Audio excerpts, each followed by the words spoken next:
Hi there. Welcome into the Missing Piece podcast.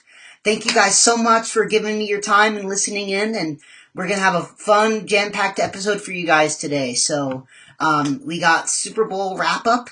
We're going to talk about the Super Bowl matchup between the Chiefs and the Eagles. We're going to talk about what the Colts can learn from the Philadelphia Eagles. We're going to talk about the NBA, a wild NBA trade deadline. With unexpected trades, we'll get into that and what the Pacers did at the deadline. Hint, it wasn't very much that they did. We'll get into the Indiana Fever are making moves. They're bringing in people, and I think the Fever are going to go all in on this season to try and see if they can win a title. So, that's exciting times for sports in Indiana. So we'll talk about that. We'll talk about Coach Woodson and IU is going to be stepping down at the end of the year. How we got to this point, who can replace him at IU, and like I said, we got a lot to talk about. So I say we go ahead and get into it. So we'll first start off with the big game, and that's the Super Bowl. The Chiefs lost to the Philadelphia Eagles 40-22. The three-peat did not happen, thankfully. And it was a pretty dominant performance defensively by the Philadelphia Eagles. Patrick Mahomes he didn't have any time. He was constantly under pressure. And I think he threw like 3 interceptions, and it was just not a usual Patrick Mahomes game for him in the Super Bowl. But you got to credit the Eagles. They're just so good on everywhere on that team in Philadelphia. Like, there's no glaring weakness on the Eagles team, and it's just amazing the team that Howie Roseman has built, and the assistant coaches that they brought in, and just the Eagles are just a really well run organization. Which brings me to the Colts, who are the exact opposite of that. So, what are some key lessons that the Colts can learn from the Philadelphia Eagles? First of all, I think the first thing that you can learn from the Philadelphia Eagles if you're the Colts is, number one, you need to make changes with assistant coaches if you need to. So the Eagles last year, it didn't end up so well for them. They lost in the first round to the Buccaneers. They had Ben Johnson as their offensive coordinator, and they had what was it? It was like a combination of Sean Diossi and Matt Patricia at defensive coordinator, and the Eagles started out last year really well, and I think it just fell apart for them at the end. So I think the Eagles went into the offseason, this previous one, and said, you know what? Last year was not good enough. If we want to win the Super Bowl and get back there, we need to make some changes. And they made those changes. They fired Ben Johnson at OC, and they fired Diossi before, and then they pivoted to Patricia, and they both were fired and let go. So they brought in 2 really good coordinators. Like, they really brought in some really good ones in Kellen Moore at offensive coordinator, who I believe is going to be the Saints head coach when all is said and done. So you got him, and then you got a really, really well-respected defensive coordinator in Vic Fangio, who just brought that mental toughness there to Philadelphia. And look at Vic Fangio just has a proven track record with defenses when he was in Chicago, when he was in Denver. Sirianni brought in the 2 coordinators that he needed, and that's part one, is the coordinators. And the Colts, your offensive coordinator is basically Shane Steichen. Like, Shane Steichen is going to be calling the offensive plays. Jim Bob Cooter is just the offensive coordinator in name, but it's mostly Shane Steichen. And they did fire Gus Bradley. They did make a change at DC. It's going to be Lou Anarumo this year, but it remains to be seen how that change is going to be received here. But the second thing that the Eagles have done that the Colts, I think, can try to emulate is, you look at how Howie Roseman has built this team. Howie Roseman is not afraid to bring in free agents that are like 1-year rentals. So we'll give an example of last year. So last year, their running back was DeAndre Swift, and they traded for him from Detroit, and they brought him in for a year. Howie Roseman then the previous following offseason said, thank you, DeAndre Swift, but I think we're going to let you go. And they ended up getting Saquon Barkley, and look what happened with Saquon Barkley. He turned into the Offensive Player of the Year and had a case for the MVP this year. So, look at C.J. Gardner-Johnson. Previously, they had him on the year they went to the Super Bowl, and then C.J. Gardner-Johnson left. He went to Detroit, and then they brought him back this year. And just look out what wonders he did with Reed Blankenship back there at safety. You know, you look at this year, for example, Mekhi Becton. It was an injury-prone tackle with the Jets. He signed to go to Philadelphia, which it helps that you have like a generational offensive line coach in Chris Strasser to coach him in Philadelphia. But Mekhi Becton had a resurgence in Philadelphia. He became a starting right guard, and now look at him. He's going to be he's a 1-year rental. He's probably not going to go back to Philadelphia because he probably priced himself out of Philadelphia, and Philadelphia's got other places that they need to. Same thing with Zach Bond. Zach Bond was a 1-year rental. They signed him to a 1-year deal from New Orleans, and Zach Bond had arguably one of the greatest seasons at linebacker ever. So you look at what Howie Roseman does. He's not afraid to sign these 1-year rentals and then make a plan. So like you look at what the Eagles, I'll give you another example, like Javon Hargrave on the defensive line. They got all they could out of Javon Hargrave, and then you look at what the Eagles did in the draft. They hit 2 home run picks when they took Jordan Davis and Jalen Carter. You know, they had a need in the secondary last year. What did the Eagles do? Howie Roseman got his guys in Quinyon Mitchell and Cooper DeJean. Cooper DeJean had a pick 6 in the Super Bowl. So you look at what Howie Roseman does is he sees needs, and he's very aggressive at filling them, whether it's through free agency with these 1-year rentals and defensive line's another one with Jalix Hunt and Nolan Smith. Like, Nolan Smith had a bananas postseason. Like, he was so good. And same thing with Jalix Hunt. And you look at, Josh Sweat. The Eagles are just so good everywhere. And Howie Roseman just does such a good job at making sure that at every position on this Eagles team, he's got at least veterans in there. And he's got young talent in there to where it's, there's no pressure for that young talent to come in and perform right away. He's got veterans there to at least help them and make sure that they are performing at the highest level. So that's what the Colts need. That's what you need. You need to have competition. You need to have veterans in here that have been around the block, that know what they're doing, that know what a winning culture looks like. And you need to have young talent in there, and you can't just thrust that young talent in there like what Chris Ballard has done. Yet another thing is, you look at the Eagles, they've had some feel good stories in like Quez Watkins and stuff like that, but Quez Watkins isn't even on the team anymore. The Eagles Howie Roseman's not afraid to be the bad guy. He's not afraid to make the tough choices. And Chris Ballard even said in his presser in January that he gets attached to these guys, that he's very good at finding talent on day 3 and drafting players ahead of probably where they should have been drafted. But at the end of the day, you can't have a team full of good, feel-good stories. You gotta have players in here that know what a winning culture looks like, that know what it takes to win in this league and win at the highest level at the Super Bowl. And, sometimes you gotta make those tough choices. For example, the Colts have some tough choices coming up. Braden Smith.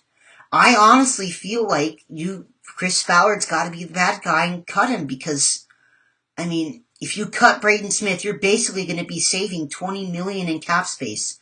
That's $20 million in cap space that you can be using to fill up a linebacker spot, a free safety spot, a corner spot, for example, that you need more than you need Braden Smith, who's become injury prone, and you have that young talent in Matt Gonzalez.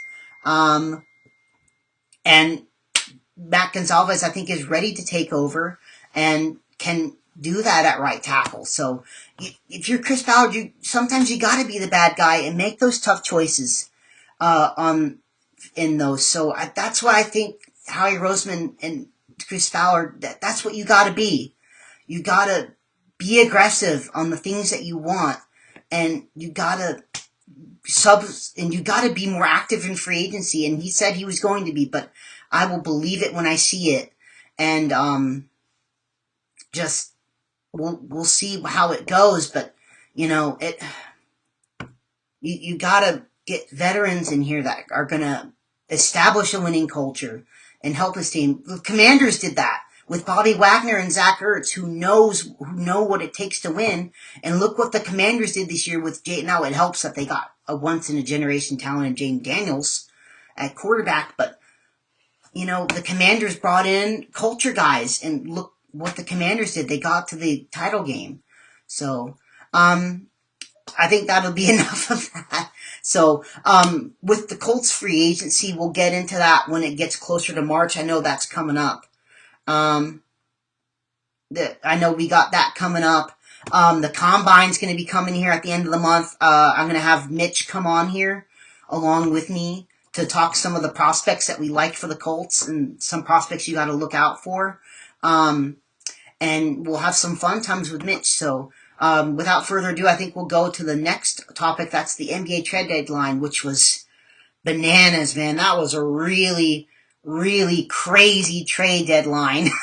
That was one of the craziest deadlines that I had ever seen. And it started with Luka being traded from the Mavericks to the Los Angeles Lakers for A.D. Mitchell, Max Christie, and a first-round pick, which I think took everybody by surprise, because Luka Doncic is not a guy that you trade away. Luka, he's only 25, and and if you were the Mavericks, you were thinking, we're going to be really good the next 10 years with Luka, and Luka's going to be our guy for the next decade, and we're going to win a championship with Luka.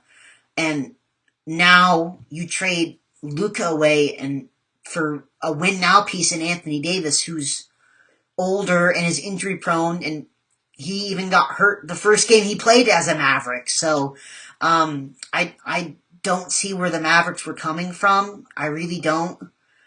You just don't trade talent like that. And we'll see if you're Nico Harrison, what happens with that. But I honestly don't know what's going to happen. So time will tell if he's right or not, which is what he said. But that doesn't it doesn't look good for him right now. The other big blockbuster trade that that happened was De'Aaron Fox going to San Antonio from Sacramento. The Bulls finally embracing a rebuild in Chicago by getting rid of Zach LaVine. He's in Sacramento now, and which was an amazing thing to see if you're the Bulls, because now you can fully be in the Cooper Flag sweepstakes. And that was just an amazing thing to see.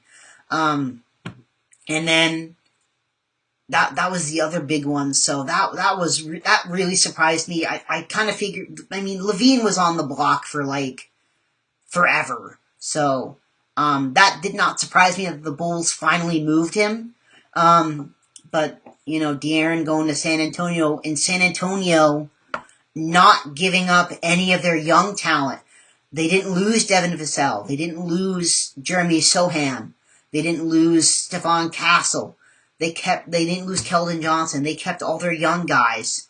So if you're a Spurs fan, your future is starting to look a little brighter now because you got a bona fide star in Victor Wembanyama, who's on the rise, and you got De'Aaron Fox to help him now, and you got Stephon Castle, who I think is probably going to win the Rookie of the Year. So San Antonio is looking good for the future, and then the Bulls, you finally got a direction, and that's a rebuild. So hold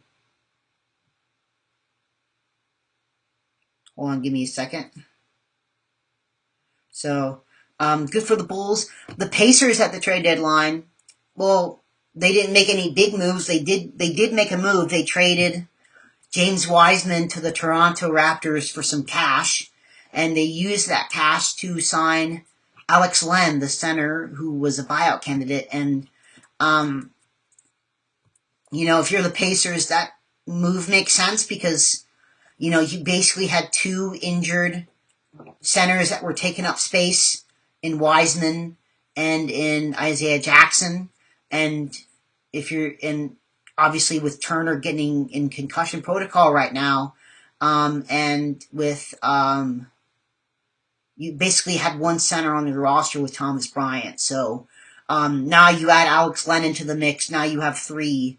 And it made sense because you don't want to have just two centers in a playoff run, because what happens if the unthinkable happens and Miles gets hurt?